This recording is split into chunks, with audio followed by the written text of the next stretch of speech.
Well, the Toronto Real Estate Board has released their real estate market report for November, and I'd like to provide a more detailed broker perspective to shed some additional light on the market in the GTA. If you don't know me, my name is Mark McLean.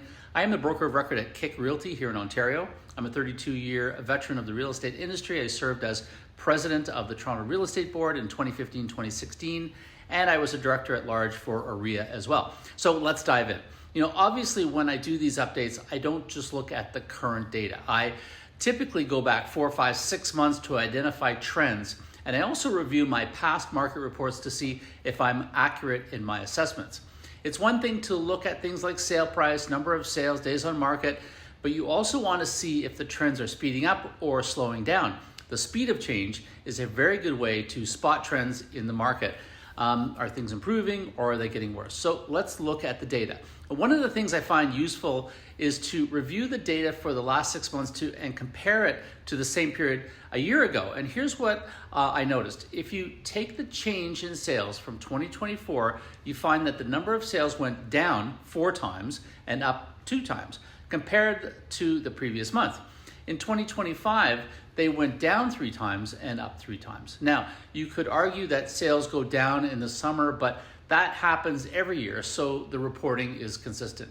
Now apply that month over month change to the last 6 months, and you find that in 2025, you see that prices have gone down 5 times and up once, while they went down 4 times and up twice in 2024. So clearly, home prices have been negatively affected more this year than last year.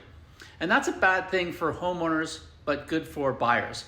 The last thing I look at is new listings. When you compare the last 6 months of 2025, you see that new listings have gone down 4 times and up twice compared to the previous month, while in 2024 they went down 5 times and only up once. And what this tells me is that new listings are in fact slowing down. And this was something I noticed last month. Yes, there is a tendency to see lower listing levels in the fall as we get closer to the holidays, but in general, listings are down, and as I said last month, we may have arrived at that wall where those who don't need to sell are staying where they are until the environment improves.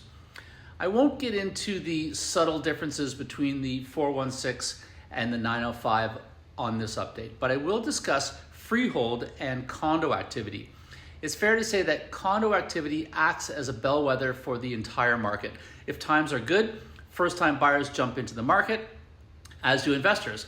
If you look purely at the number of detached sales in the GTA, activity has actually gone up 1.37% in the last 6 months compared to the same period in 2024. It's much higher with semi-detached sales because of the lower price point. But condo sales, again, just by volume, is down almost 4.5%, and that's significant. There's really no point talking about pre-construction. Sales are atrocious. So we still have a lot of work to do to improve the real estate market in general. Economic uncertainty continues to impact buyer psychology, but plenty of available inventory has made for more buyer-friendly conditions while we continue to support a slower market recovery. I don't think it's going to magically turn around, and I'll stick to the same talking points. Well-priced homes in good neighborhoods are still selling. End-user condos are still selling. Properties in general are taking longer to sell. We saw days on market increase from 24 days back in June of 2024 to 34 days this month. Again, good for buyers who don't need to make quick decisions. We still need to wait for sanity to return to trade talks. We have another rate announcement coming up shortly. Bank of Canada odds.com puts the chance of a rate cut at just 6%. Inflation is still slightly higher than target, but not enough to trigger a rate hike. In the meantime, if you are thinking about buying next year, it's important to get your financial house in order, clear debt as best as possible, and save, save, save.